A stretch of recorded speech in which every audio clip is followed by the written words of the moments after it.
Hey there, everyone. Bill Hoffman, your host here of Hoffman's Hunting Heritage.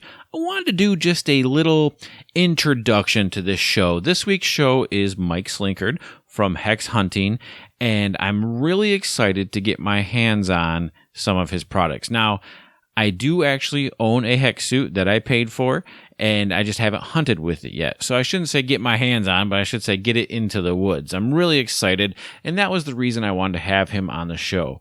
Now, a quick note, as I explained when I brought back this season of the podcast that I was going sponsorless, and don't worry, that still holds true.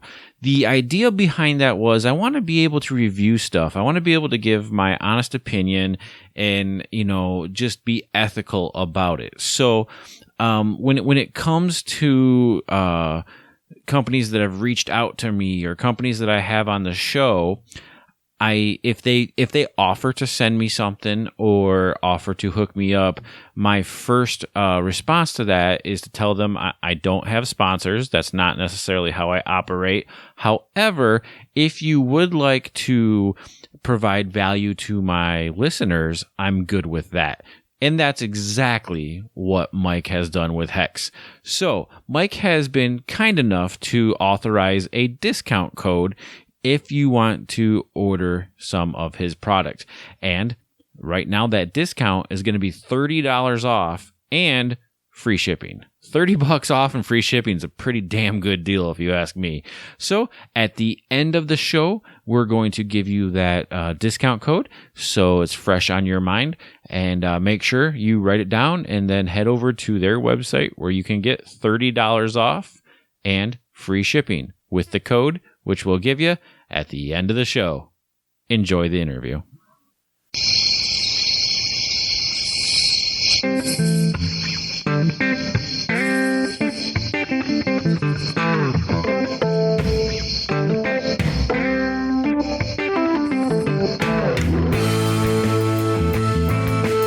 Welcome to Hoffman's Hunting Heritage.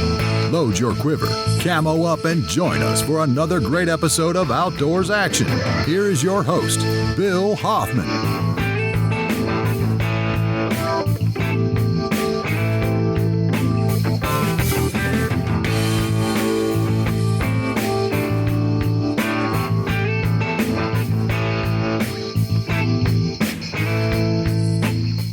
Hello and welcome back to a new episode of Hoffman's Hunting Heritage. I'm your host, Bill Hoffman, and on this week I have I'll just call him one of the revolutionaries of modern day hunting, Mike Slinkard with HECS Clothing, Hunt with HECS. You guys know HECS. I've talked about HECS, but we are going to get Mike on the line here real quick. We're going to talk about what HECS is, what HECS has going on for them in the future, how it works, and maybe a couple success stories. Mike, how's it going, my friend? Hey, Bill. Thanks for having me on. Hey, no problem. How's life out there in Nevada? That's where you guys are based out of, correct? Actually, Eastern Oregon is where our warehouse is. Oh, so, okay. Yep, I have our CEO, Scott Eastman, is based in Nevada. But anyway, our warehouse and our main office is here in Eastern Oregon. Well, there's nothing wrong with Eastern Oregon, man, because you get a lot. You got a lot of critters out there to chase. Oh yeah.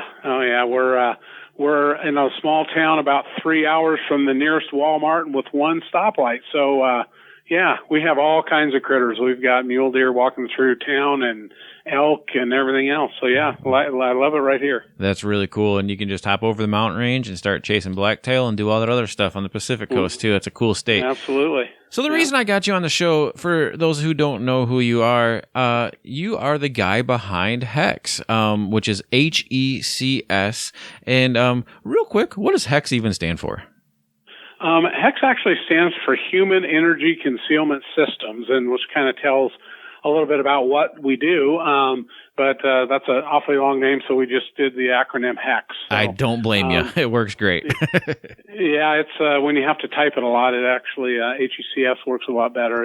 And most people just know us as HECS or HECS Technology or HECS Stealth Screen as well. Yeah, now let me be completely honest with you. I'm sure there's a lot of naysayers when it comes to exactly what you guys do, but let me tell you what put you on my radar. And for me, it was John Dudley. And, being a fan or consumer of everything that he does with Knock On Archery Podcast, even though he's not a traditional bow hunter like I am, still lots of great information. And of course, he talks a lot about HECS. And then, then I've seen it on some of the nature channels. We're going to talk a little bit more about that. But, tell us exactly, I could break it down, and I think in the common way that when I explain what HECS is to people and what it does is I say your body runs on an electrical grid and HECS blocks that electrical grid. Now, I think that's oversimplifying it, so why don't you give us a better explanation? Yeah, I mean, that's the real simplistic term, but basically, back, we started actual research on this about 2006, 2007, and it kind of came from, why, all of us that have been in the woods, you get close to animals, and it's usually not very long, and they just know something's right, or something's not right. As a bow hunter, we all like to get in close, and I'm a lifelong bow hunter. I actually have family that have a history in cattle ranching, that kind of thing. And so what originally started it was the realization that even if the wind's right, all the conditions can be right, but when an animal gets in close, particularly if he's got any age on him, it's not very long. You can watch that body language change, and you know that he knows that there's something there. And, it came to us, it's one of those things we don't really believe in magic. So there had to be an explanation, and many years of research and trial and error and that kind of thing actually led us to the realization that animals are actually able to pick up on the electrical fields that are emitted by all living beings. So, heart rate and muscle movement create spikes in electrical field. They travel distance outside your body. And we know now that animals are able to pick up on that. Some more than others, but a lot of species are actually very sensitive to that. Since we came out with HECS back in 2010, interestingly enough, there's now solid scientific research about how birds see electrical fields. Birds actually see it visually. So what we know by blocking those electric fields, and that's what HECS does, it's actually a conductive grid of material that's in the actual material, and it'll block that electric field that comes out. Birds, for instance, see that visually. So if you can take the electrical field away from movement to a bird, it's an inanimate movement, and you can get away with all kinds of things, waterfowl, turkeys, that's the kind of stuff we like to hunt. But pretty much all birds see that way. We also know now that they've confirmed that canines also, they believe they see it as well. So interestingly enough, when we launched, everybody thought we were the crazy guys that, with some kind of snake oil, but actually scientists came along and actually proven us correct. And now we're pretty well accepted. We're being used in all kinds of places besides hunting. We see us a lot on Shark Week. Last week was Shark Week on Discovery Channel. See our wetsuits in there. And then also, mainstream scientists, guys like Forrest Galante, who's a wildlife biologist that a lot of people might have saw him on Animal Planet's Extinct or Alive, where he's out finding all kinds of extinct animals. They're all using HECS to get closer, remain undetected, and a lot of times even be safer as well. So, yeah, it's quite a story, and it's really gratifying for us to see what were once naysayers are now guys that have HECS, and they're seeing great results. So, wow, that's really cool. I did catch some of the action on Shark Week, and as outdoorsmen, we all know fish have a lateral line, on their body, and a lot of times that controls, how they perceive the environment around them. But one of the shows I was watching on Shark Week when they were talking about HECS is that sharks, have an organ. Or mm-hmm. An actual ability to detect the electromagnification, so like if you're you're a hurt fish or something like that, and you're out there flapping around, the body is sending out those electrical waves, and the predators, they can observe that and receive that, and they know, through force conditioning, like, oh, that's a hurt fish, I should go get a snack. Mm-hmm. So what was really cool is to see the interactions with the fish when the guys were wearing HECS versus when they weren't. Yeah, I mean, that's the big thing. Sharks and rays are the most understood as far as electroreception goes. That's the technical term for it. And they actually have, like I said, an organ. It's called the ampullae of Lorenzini. It's in their nose. And that's actually what it's made to do, is pick up very minor electrical fields. Sharks use it to hunt with. Again, when the heart rate goes up and the electrical field goes up, it creates excitement with the sharks. And so what we do is we actually take that electrical field away. So to a shark, you're an inanimate object, and doesn't really, induce any kind of negative response from sharks in most cases. So, that's the most understood one, and that's been around for a long time, the understanding of that. But what's cool now is they're starting to understand that almost all animals have some ability to pick up these extreme low frequency fields. And, the thing is only living beings create them. So, whether you're a person or whether you're a deer in the woods or whatever, only living beings are creating those fields. Everybody creates a little bit different type of field, even throughout people. There's some people that have a lot higher natural emissions than others as well. And which is, we're realizing like in the instance of dogs, a lot of people, there's people that just aren't dog people. Dogs are aggressive towards them. And even though they're not, outwardly, showing any kind of signs, a lot of times those guys have a increased electrical field that goes out, and that's is actually triggering the predatory instinct in the dog. I've never thought about it this way, but I work in law enforcement, and we've been in some tussles, where the canines involved, and it seems like only the bad guys get bit. Mm-hmm. Yep. Well, the bad guys are probably the most nervous. If you think about what's going on physiologically, the heart rate's up. Just anxiety as well will also increase your electrical output as well. So there's all kinds of factors that can come into that. And, when we started, we were just trying to get closer to animals so we could get a better shot at them with our bow and arrow. And it's really transformed into a pretty major piece of new science. And, they're using our technology to actually understand the physiology around electroreception in all kinds of animals. So it's really been a gratifying experience for an old bow hunter from Oregon. So. Right. And I was telling Mike, my HECS suit, guys, full disclosure, I paid full price for mine. My HECS suit arrived today. So I have not tested it in the woods yet, but I am really, really looking forward to getting a chance to run out there in the Michigan wilderness here wearing my HECS. I've seen not only on Shark Week, but you guys have something coming up pretty cool on the History Channel, don't you? We do. Actually, just as of yesterday, we were able to finally talk about it. The History Channel is actually going to be airing a show called Face the Beast, and it's going to debut on August 21st, 10 o'clock Central, and then the second episode is going to be on August 28th. But Face the Beast is a show that is basically they're going back and looking at major animal human problems and predatory issues.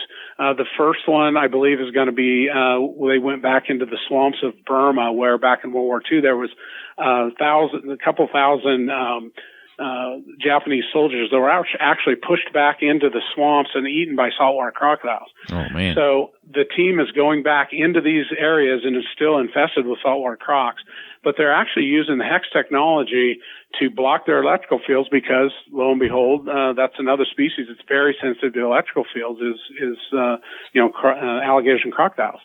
So they're able to go in and interact with it. And HECS plays a huge role in this.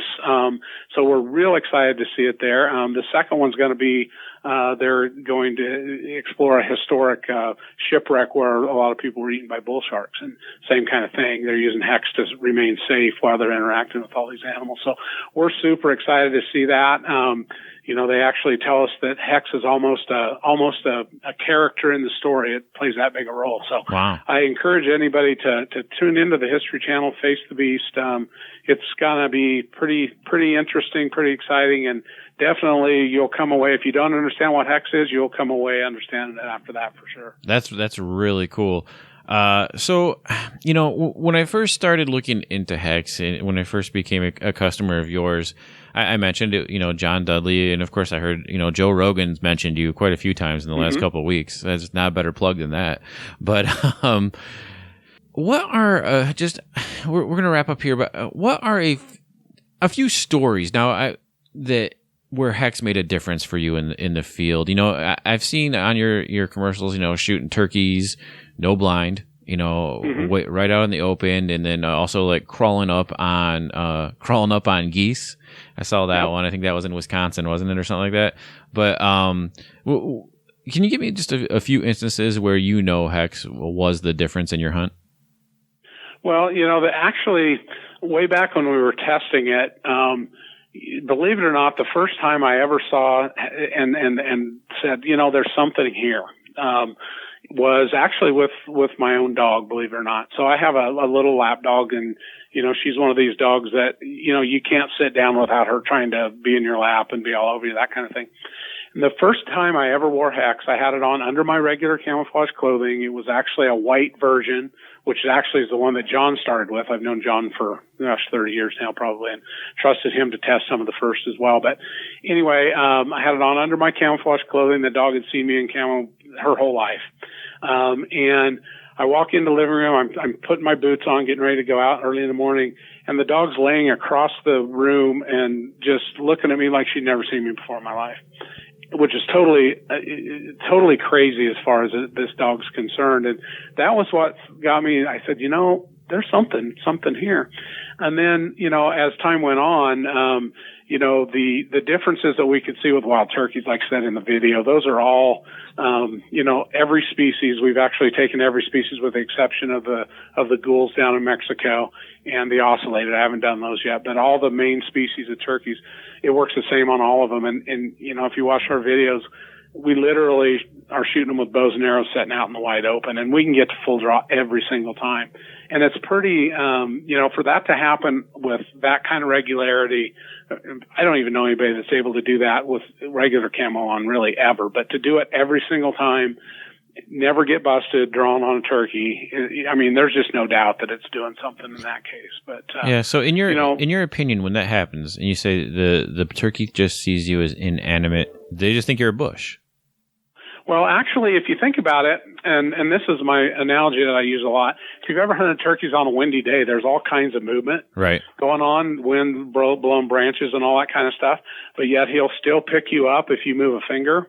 The reason is because your movement has an electrical field associated with it, and that bird sees it visually, and so it immediately knows that that's something that instinctually it needs to pay attention to. You know, moving grass and all that kind of stuff isn't going to hurt him, but a predator with an electrical field will. So what we do, we take that away, and actually our movement is seen by a bird more or less just like a moving bush or something like that, and they literally don't pay attention to it. It's just crazy how good it works with them. But also, you know, with deer and elk, I mean, you know, I'm a big elk hunter out here in the West. I've taken 44 elk with a bow, and a lot of call-in situations. And one of the things, for the guys out there that have been elk hunters, a lot of times when a bull comes in, for whatever reason, he's going to stop before he really gets you a clear shot. And as elk hunters, we always thought, well, we just had to wait it out, and hopefully he'll take the step. And sometimes they will, and sometimes they don't. Since wearing HECS, I mean, that almost never happens. Now, 90% of the time, they'll walk straight on in. And, I mean, some of the close-up encounters we've had with elk has just been amazing. Mule deer, kind of the same thing. If you watch our videos, we have quite a few videos where we're actually open stalking mule deer while they're standing up and they're in plain sight of them. It's definitely a confusion factor. You're not invisible to the deer, but without the electrical field, there's definitely a confusion factor. And you know, sometimes you can get away with crazy stuff.